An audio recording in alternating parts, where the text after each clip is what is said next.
As editors, we all know what the source monitor is. The source monitor is a dedicated panel with very dedicated controls that is typically used, at least at the beginning of a workflow, to load clips, trim clips, and get them ready to be placed into a timeline. In this video, we're going to start with maybe the beginning part of that workflow, and we're going to talk a little bit about optimizing the source monitor workflow when it comes to creating your first cut, or when it comes to trimming your first clips, choosing your selects, and getting them ready to be placed into a timeline. There are a few keyboard shortcuts that are not set up by default in Premiere Pro, and assigning a few of these can make a world of difference when it comes to building a really optimized, smooth workflow that will allow you to just churn through media and very efficiently process clips and get them placed down into a timeline and reduce a bunch of mousing around. Let's take a look at that.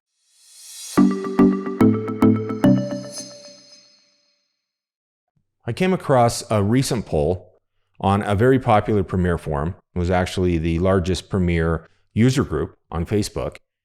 And the poll that I came across was asking users how they created their first cut in Premiere. And the most popular answer was that users were loading clips into the source monitor and then manually dragging them down into a timeline. When I saw this, this was actually one of the motivations that I had for wanting to make this video and talk a little bit about building a better workflow here, where we don't have to rely as much on the mouse and we don't have to constantly perform these drag and drop operations.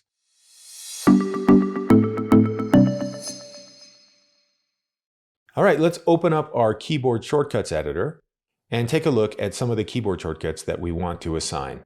And what I'll do is I'll type in source panel and scroll down, and I'll look for these source clip keyboard shortcuts.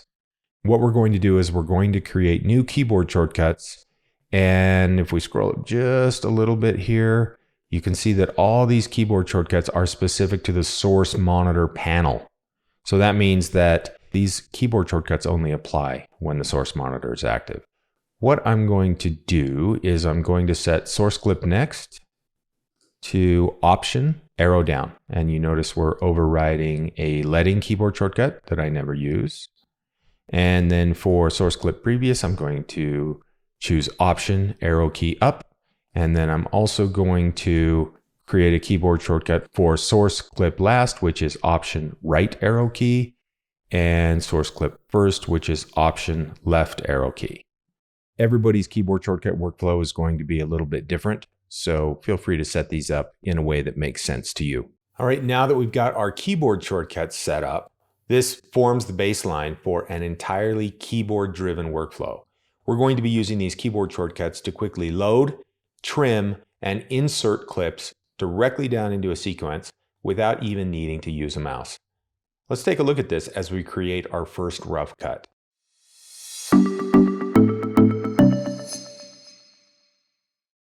Let's get started by loading a batch of clips into the source monitor. So the first way that we can do this is by simply dragging and dropping a folder of clips into the source monitor, and you can see it added all the clips inside of that folder. We can also click a clip and then use the shift key to select a range of clips, and then I can do the same thing. I can drag those into the source monitor. One of the reasons I like the ability to just select a range of clips is because I can use this technique along with a sort that I've done in the project panel. So say, for example, if I'm sorting by clip size or by clip name, if I start up here with the A006 clip and I shift click and I drag those into the source monitor, you can see the order that they're added into the source monitor matches my selection. So that's useful enough. Another keyboard shortcut that is one of my favorites is Shift O. And what we can do is we can select whatever clips we want to open in the source and press Shift O, and they will all be loaded into the source monitor. So now we can use our keyboard shortcuts that we set up in the previous step. So notice if I press option up arrow key, that will move us to the previous clip. Option left arrow key will move us to the first clip. Option right arrow key will move to the last clip. So I'm going to select the first clip, and I'm going to come into these clips real quick, and I'm just going to set quick in and out points. Option down arrow key to move to the next clip. You can see we've got a little bit of a batch process here. Option down arrow key to come to the third clip. We'll just come into these clips and quickly set in points and out points. Let's back up really quick to the very beginning and walk through this step by step, doing this as an entirely keyboard driven process. I'm going to press Shift 1 to activate the project panel, and then I'll press Shift O in order to load the folder of clips into the source panel. And you can see our clips are loaded with the last clip selected. So I'm going to press Option up arrow key to activate the first selected clip. Once I have a clip loaded, you can see we've already set all of our in and out points. But if this was our first pass, we could use the J, K, and L keys, and then we could set the in and the out points as we work through our clips. I've got all of my clips all trimmed up here. So what I want to do is I just want to lay these down into the timeline. So I will press the comma key and notice that the clip is laid down into the timeline on video track 1. This works according to source patching. So you can see that if I move my source patching around, this will determine the track that our clips are going to be laid down from the source monitor into the timeline. Let's pop back up into our source panel by pressing Shift 2. Option right arrow to get to the next clip, comma to insert, option right arrow to move to the next clip, comma, option right arrow. And you'll see this clip actually does have an audio element. It's a linked audio and video clip. So our additional source patching controls appear down below in the audio track headers. Now you can see if I press the comma key, it will insert that clip down into the timeline, option right arrow, Shift 2 to go back to the source panel. Option right arrow will move us to our next clip. Every aspect of loading clips, previewing clips, trimming clips, and then inserting the clips down into the timeline can be entirely keyboard driven. It's extremely fast and efficient, and it's a more enjoyable way to work through your media. Let's talk a little bit about swapping out sections of a timeline or replacing clips in a timeline. We're going to cover a few different scenarios here. We'll talk a little bit about using a 3-point edit to very precisely and surgically swap out or overwrite just one section of a timeline. And then we'll expand to talk about some other scenarios where maybe we have a more complicated timeline that has several layers or that has effects applied. There may be motion, scaling, timer mapping, all kinds of things going on. There may be some cases where we just want to replace just the source footage while preserving other parameters. So we're going to take a look at that. But let's get started with the 3-point edit.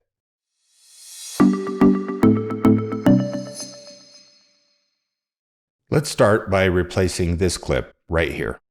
So we've probably all found ourselves in situations where we zoom out of the timeline and then we use the marquee select to select maybe pretty much everything in the timeline, and then we drag everything over to the right so that we can get to the section of the timeline that we want to change. And you can see in this case that we also were selecting the audio that was already laid down precisely inside of the timeline.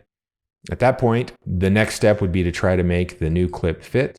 And let's say I want to use this clip right here to replace the clip in the timeline. You can see when I drag that down into the timeline that it's massive. In a lot of cases, when you're doing this type of thing, you may be zoomed in more. And so when you try to drag this clip into a timeline, you're not even sure exactly what it's overwriting. So you may end up dragging it to a track to create another video layer. All of these inefficiencies really start to add up. Let's just fumble through this just a little bit longer. So now I'm going to come into this and I'm going to kind of trim it down manually. I can't really see everything in the frame because this is a 4K clip in a 1080 timeline. But nonetheless, let's say I get it pretty close after fumbling around and I get the size pretty close. I bring it down into my timeline. I drag it over the clip itself. And you can see what happened is it just replaced the existing clip. It got rid of the transition that was applied to this clip. And then maybe we'll come back over here and drag our clips. We're not getting the sync indicator. Oh, well, we might have got it a little bit. So we do that a couple times. And finally, we drag our clip over. But this clip's a little bit longer because we were lacking precision. These particular clips are maybe not in the right spot. And by fumbling around and doing these types of things, We may even be screwing up the sync of our audio because we changed the duration of this clip. In addition, I would consider this to be slow and clunky, and it just gives us a bunch of opportunities to introduce problems into our project. Okay, so let's use Command Z to undo a bunch of these steps, and let's restore our project back to where it was. And let's look at doing this in a better way. We're going to be replacing this same clip, so I'm going to press X to set an in and an out point. And then at that point, what we can do is we can load different clips directly into the source monitor that we might want to use. I'm going to scrub around and find an endpoint that I want for this clip and press I. And now we're ready to perform a 3-point edit. We're basically telling Premiere to insert the clip in the source monitor between this in and out point. And we just want to determine one more point, the in point, to determine where the new clip is going to start. Now, if I press overwrite, it overwrites that section of the timeline. And what I could do is I could repeat that process, press X, I could load another clip, find a new endpoint, and I can also overwrite that. I can use my keyboard shortcut, of course, but for the sake of this demo, I'll just keep it mouse driven. And you can see I'm very efficiently swapping clips from the source monitor directly down into the timeline in a very precise way without affecting surrounding clips. And it's just generally a very useful way to work in many scenarios. However, in this particular scenario, we do have a little bit of cleanup work. The original source media that we replaced in this timeline had some scaling controls because it was a 4K clip and we had scaled it down to fit into a 1080 sequence. That's why we were running into the difference in frame sizes when we were trying to swap out the media. We also lost any filters that may have been applied to that clip or potentially motion controls, keyframes, and we lost the transition that was applied. This is a very common scenario where we're working with media in a timeline that we've done work on.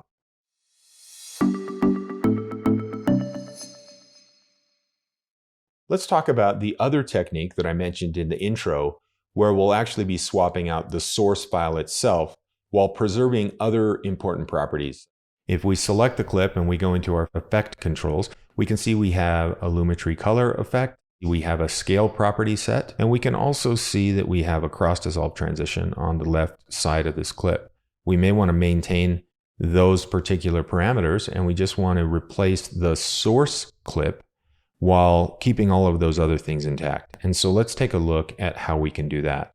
The easiest way that we can do this, it's actually really straightforward, is we can find clips inside of the project panel that we want to drag into our project, and we can hold down the Option key, and as we drag and drop them into the sequence, you can see that it's just going to swap that footage in directly into our timeline. Here's another clip.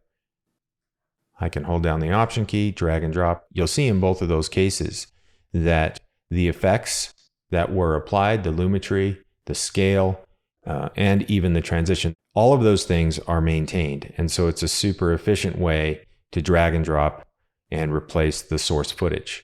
When we're doing this type of a process, if we set an endpoint, that is respected. Let's find some source footage here. I'll just grab this red clip. And I'm going to come in here where he's coming into the scene, and I'm going to set an endpoint. Now, if I use the Option key and drag that into our timeline, you'll see that it respected the endpoint that I set. Of course, we can also use the source monitor, which is oftentimes my preferred way to work. We can simply click clips to load them into the source monitor, and we can do similar things. We can use Option X to clear in and out points. We can scrub around to find the exact frame we want. I can set an endpoint here, and again, hold down Option and drag down into my timeline, and it'll do the same thing. It will maintain all of the things we want maintained, and it will swap out the source footage. Pretty cool, pretty straightforward stuff.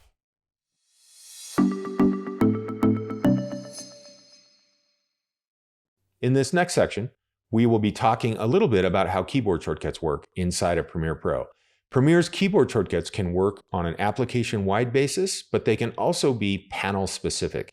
And what that means is that you can use one keyboard shortcut for multiple tasks, and it will perform different functions depending on which panel is active. It's really cool, really powerful. The example that I'm going to show is how I use one keyboard shortcut to track down media. And there are times when I regularly want to track down media from my timeline or my source panel, and I want to find it within the project in the project panel. But there are also times when I want to look for media, say for example, related media, that may be located in a similar location on disk. So we're going to be looking at how we can use one keyboard shortcut to track down media, wherever it may be, while we're working through and swapping media in our projects. And I think once you set up this keyboard shortcut on your own machine, you'll find yourself using this on a regular basis. This is a really good one. Let's take a look.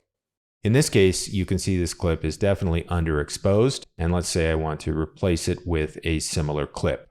And so what I may want to do is I may want to track down similar footage. In the past, what I have found myself doing far too often is using the context menu, right-clicking, and choosing Reveal in Project. And when I do this, it takes me to the bin where these particular related clips are located. Let's open our keyboard shortcuts editor and type in Reveal. And I can see that I have in the source monitor, Reveal in Project, and I also have in the timeline panel, Reveal in Project. I'm just going to use Command R. I'm overwriting speed duration, but I personally don't use that keyboard shortcut, so I'm okay with that. And then I'm also going to come up into the top here and find Reveal in Finder. Reveal in Explorer would be the case if you were working on a Windows machine. This is an application-wide keyboard shortcut. I'm going to also set that for Command R, and I'll show you why we did that in just a second.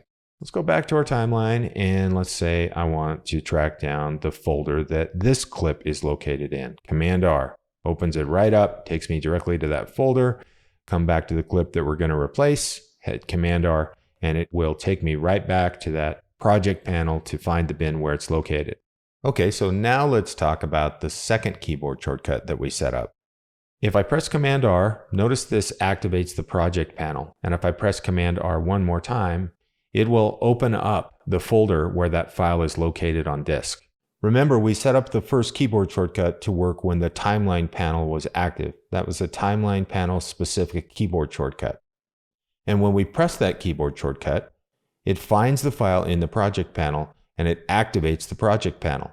At that point, we're switching to use the second keyboard shortcut that we created that works on an application-wide basis. And that second keyboard shortcut is what's going to find our clip in Finder or Explorer if you're on Windows. And of course, you can set up that same keyboard shortcut for the source monitor so that if you're working in the source monitor and you regularly want to track down files in your project, you want it to open up the folder where that file is located, maybe you want to track down related media as we've discussed. So it really just depends what I'm trying to accomplish. If I'm working inside of my project and I just want to find media within the project panel, I'll typically press that key one time. But I also know that if I press it twice, it will take me directly to where the file is on disk. So it's one of those really little things, but I'm tracking down media so regularly, especially in a swapping clips workflow, that it's indispensable.